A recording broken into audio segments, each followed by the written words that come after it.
This episode is supported by MonsterJoysticks.com. Level up your Raspberry Pi with our all-in-one arcade kit using genuine Sanwa arcade parts. And OneClickPrint.com for your photos on canvas, acrylic, gifts and more. Local craftsmen and global delivery.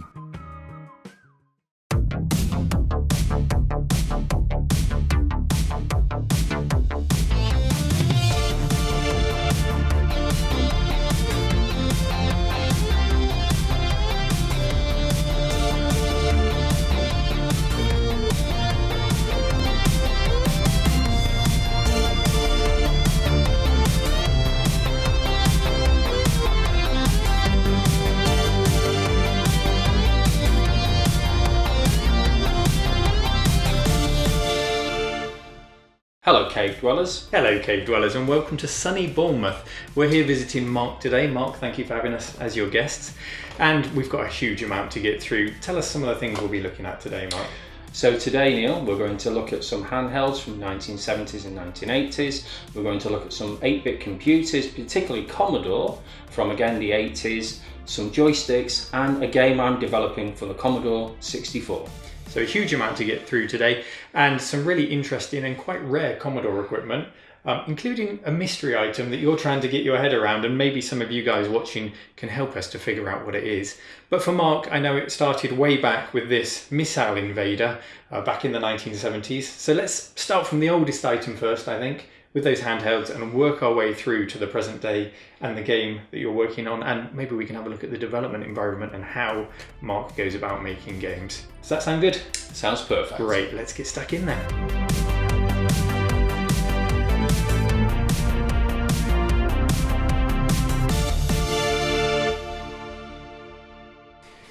So Mark's picked out a selection of his favourite and some of the more interesting games, and there are so many, it's difficult to choose, isn't it? It is. But we've picked out, starting with the oldest, and this is not one that you had originally, this is Blip from 1977, and this is a fun two-player game. Let's have a quick game of it, Mark, and we'll see how this works. So I'm going to press this to serve. So what's the aim of the game? We've got 3 numbers either side. So you have to guess which I don't know, goal, if you will, it's going to go to, 1, 2 or 3. Press and hold that button. Okay. And if you're correct, then it will serve it back to me, and I have to do the same and reiterate that until one of us gets the number wrong. I'm going to go for 3.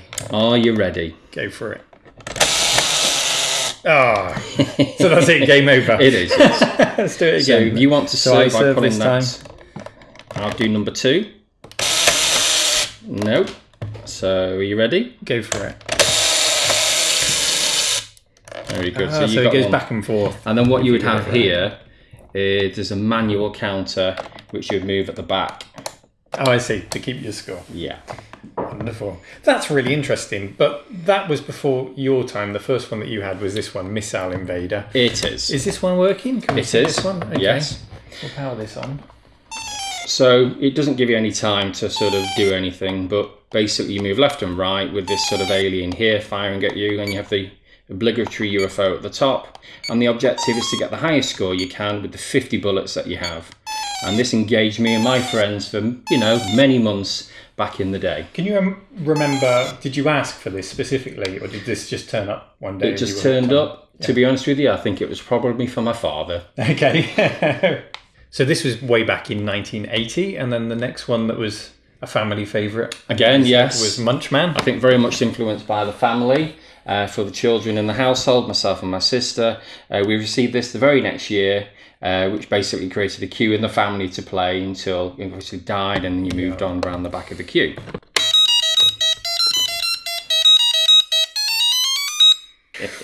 So these are ones that you had back in the day. That's correct. But you've since collected, well, a huge amount over here. What are some of the more interesting and unusual ones that you've come across? So some of them that were out of my price range at the time, particularly the Tomitronic ones and the 3D ones that you'd held like binoculars, they always really engaged me. And some of the more weird ones, like for example this Zodiac one, which, you know, I don't really do astrology, but I find it very engaging, and it seems to be fairly rare as well. Wilma, you're stubborn, willful, and discontented. But you're also fiery, enthusiastic, and passionate. That's me. Passionate. This is Zodiac, the astrology computer that just may have the answers to those perplexing questions of life. Does she love me? The signs are promising. Should I go on a diet? Go, go, go! Zodiac for horoscopes, daily updates, and answers to your questions. Why won't she marry me?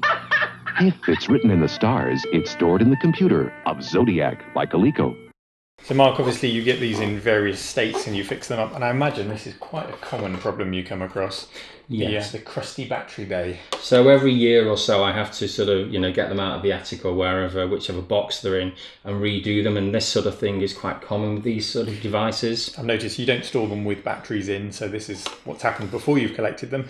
How do you go about fixing a problem like that? So I've got some anti-corrosive I'll put on there and leave it for a couple of hours, and it'll go all nice and shiny, and like emery paper it if necessary, just to make sure it has connectivity. Yeah. Have you got many working just by fixing that? Oh, many times. Many times. I imagine that. Unfortunately, some of them have sort of gone a little bit further and destroyed whole internal boards, which I've had to redo as well. But fortunately, that's quite rare. What's the most challenging restoration you've had to do on these handhelds?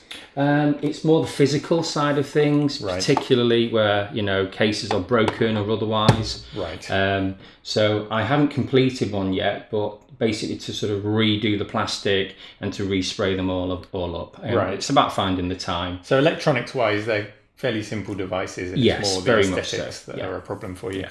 And speaking of aesthetics, look at this. I love this one. I love that. Ready to pack up in your school bag. It is, yes. Take away and then pop up for a game whenever you want with the joystick and the fire button.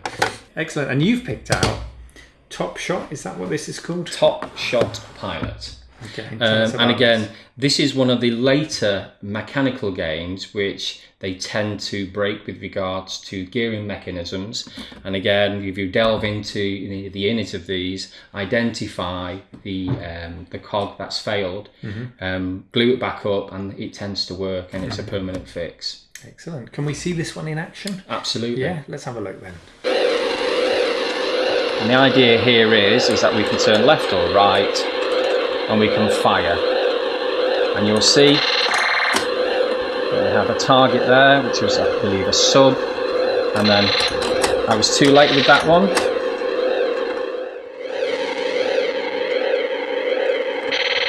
This game's about timing. There we go.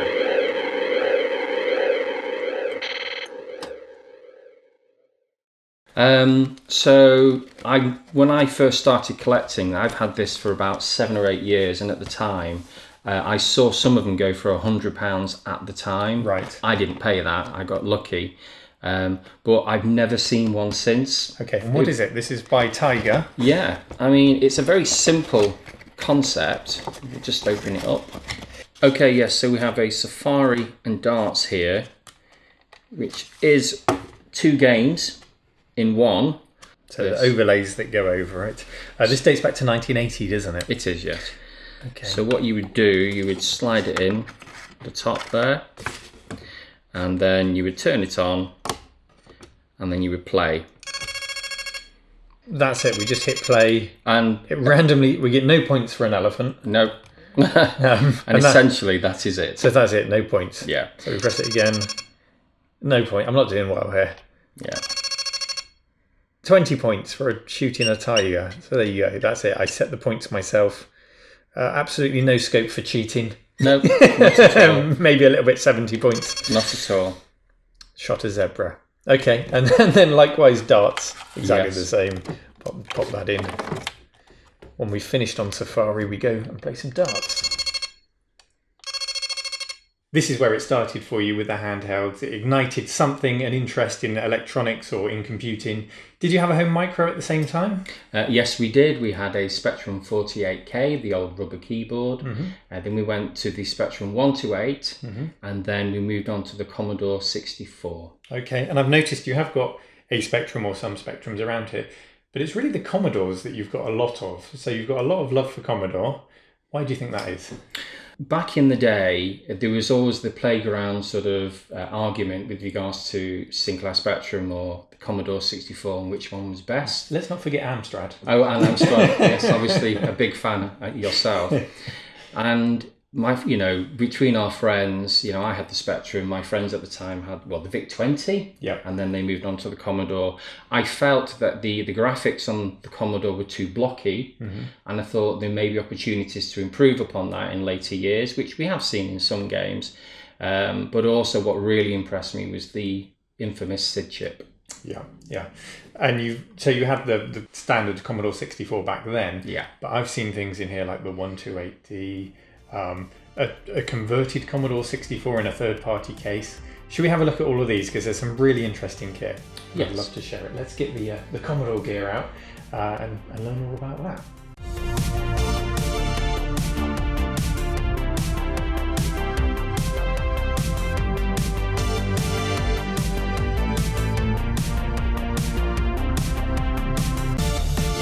What we've got in front of us here is a Commodore 128D.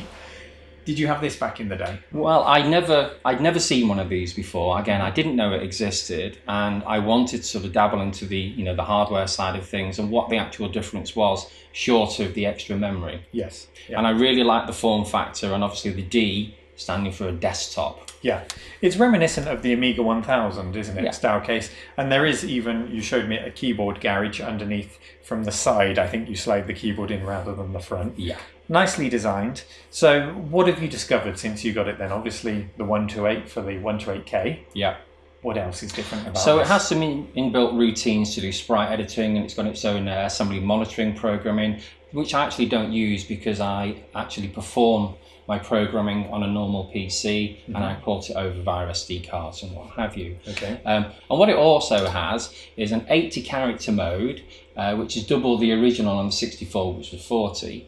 But the thing was, there was only about 8 to 10 games that came out that actually used the additional columns. Right, I guess that was more geared towards the business side. It was. Spreadsheets and such. That's right. So there'd be things like desktop publishing that would actually take advantage of the 80 column mode. And would also take advantage, no doubt, of something like this. Indeed. Oh, mouse and cheese. Mouse and cheese. Which is? It's a mouse, plus the mouse, and the cheese is the software. Brilliant. Let's have a look at this. I've never seen this version of a mouse for the Commodore 64. Doesn't really tie in with the colour scheme, does it? We've got Not these really. blue buttons. Is it a Commodore product? No, it's a Neos product. Yes, that's correct. Little ball mouse. Have you used this? Have you Yes, used yes. cheese? It works with a few games actually, like Operation Thunderbolt, I think it's called. And one or two other games as well. We're in 128 mode. But you can flick a switch, can't you? You can do That's something right, to put it into 64 mode. So what you we've got can the do, green border here. you press the Commodore key and you just do a reset here, and it puts you back There we into go, the more familiar. yes. Completely compatible, no problems? 99.9%. Close enough. Yeah.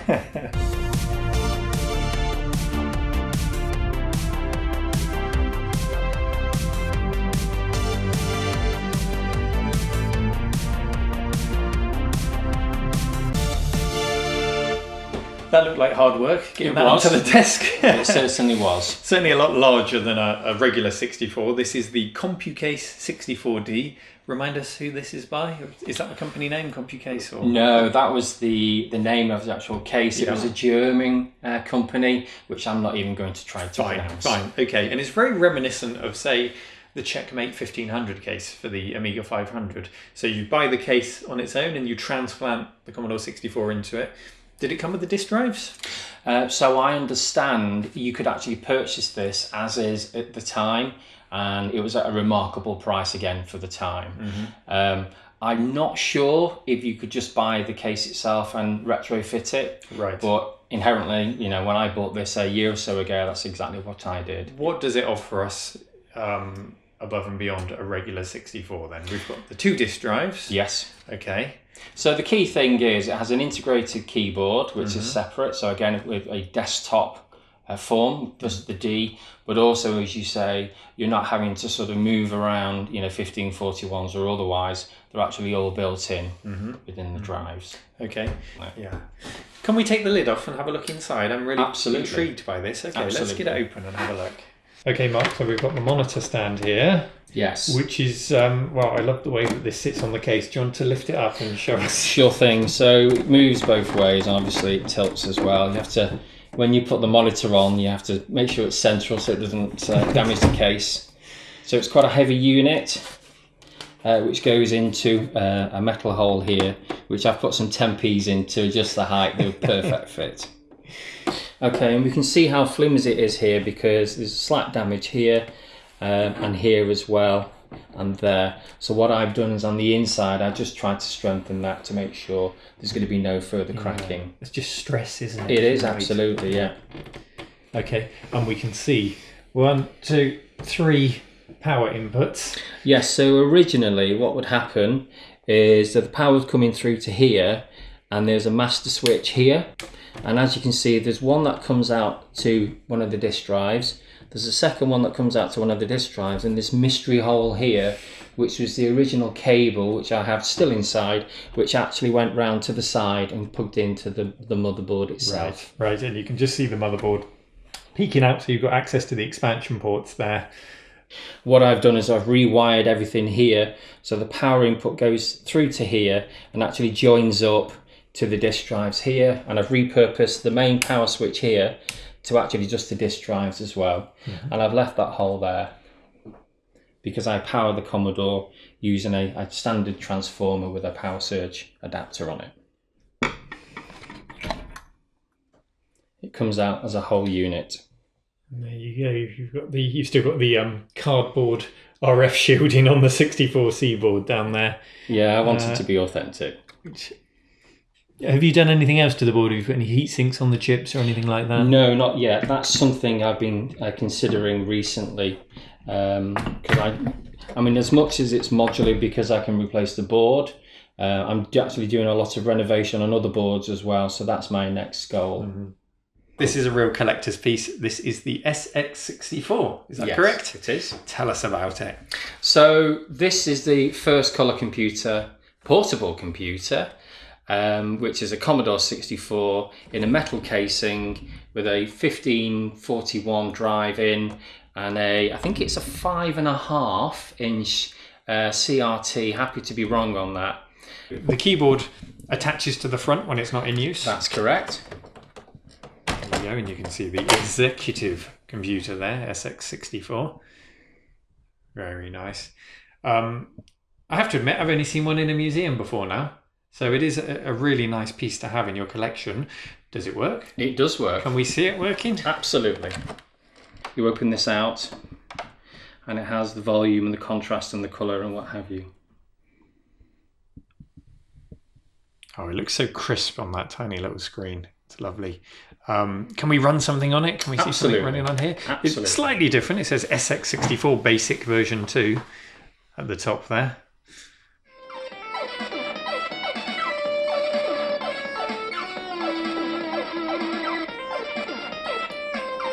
The tune sounds even better on this. It's a good speaker.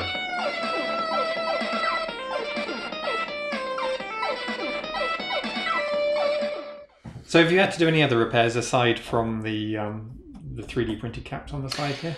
Well, there's a funny story with the 3D printed caps, and it's one out of probably Apollo 13, where I actually sent off the information to the 3D print shop, and they printed that out in inches instead of millimeters or centimeters. So I now use that. This is what turned up. Yeah. So I use that as a retro coaster now. Excellent. Okay, Mark, we've got your development PC out now. A cutting-edge Pentium dual-core Dell, which is all you need to develop your Commodore 64 games. You've got Windows 10. What are the key programs then that you're using to develop with? So I'm using CBM Prog Studio, which allows you to develop all aspects of the software or any software you're writing for a Commodore. It also does a number of other areas as well, or different models. Obviously, I'm concentrating on the Commodore 64 at this time. Okay. Allows you to do basic files, of which there are none on here, and then you have assembly files here, character sets, sprite data, and screen designs.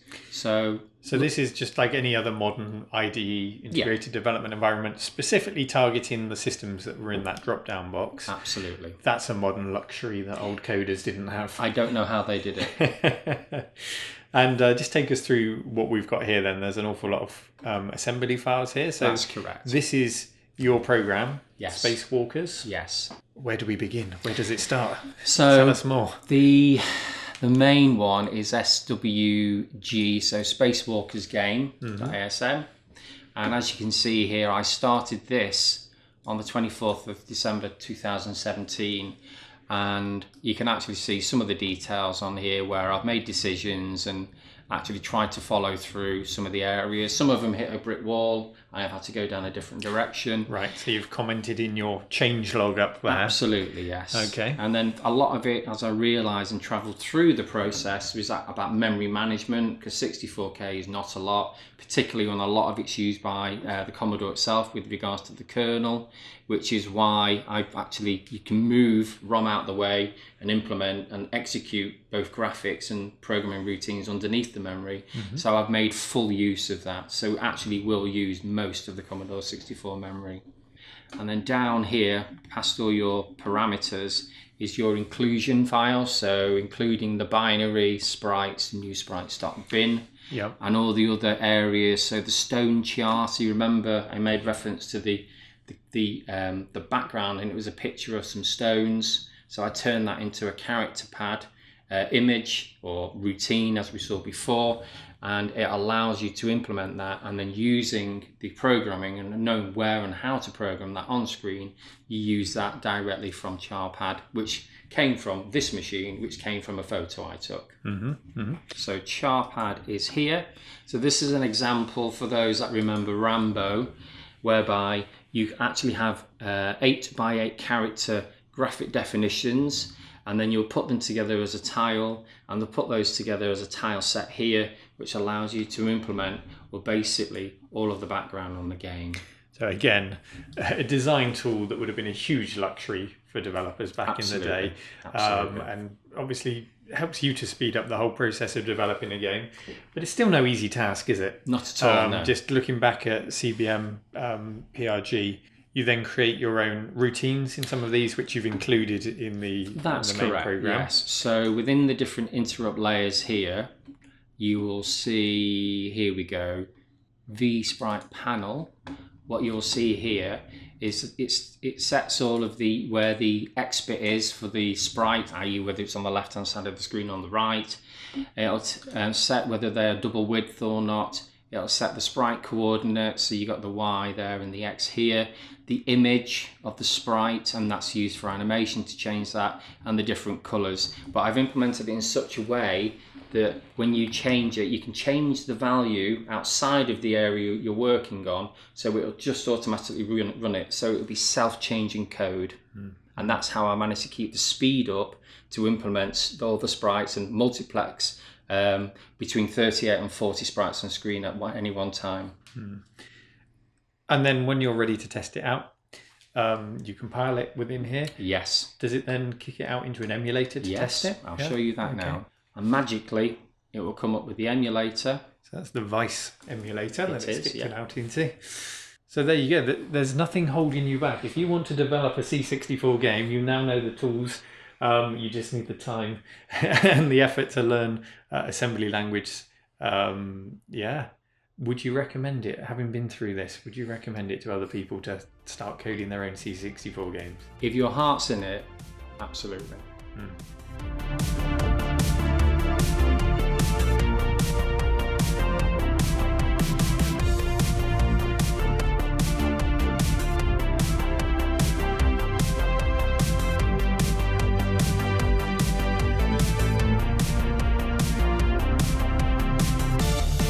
Mark, it's been fascinating enjoying your journey from your first handheld through your micros to the present day, developing a game for the Commodore 64. And if anyone out there is thinking of doing the same, all the links are below.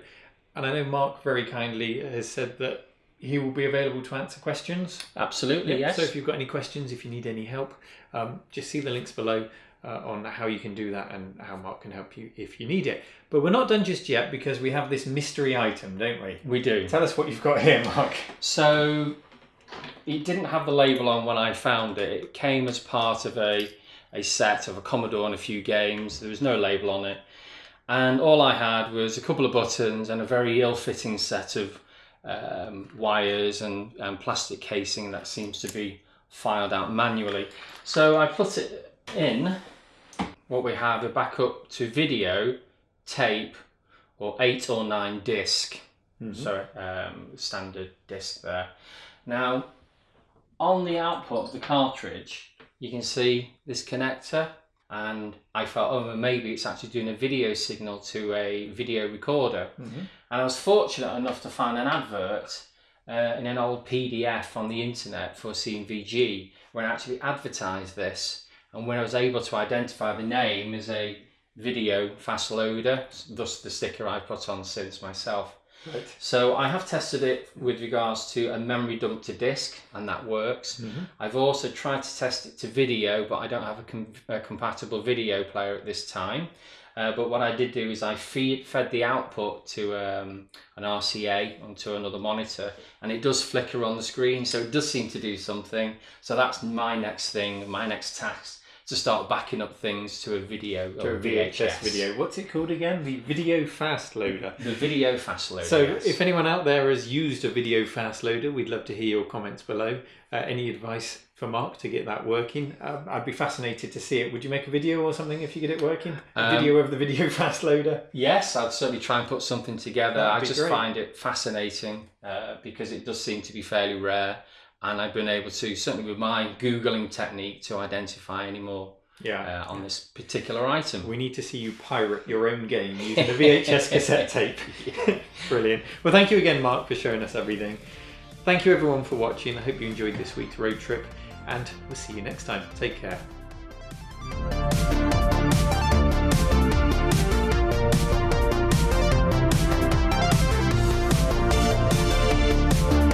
If you enjoy my content and would like to toss a coin into the hat to support the cave, then check out patreon.com/retromancave and join the official cave dwellers you can see on the screen now.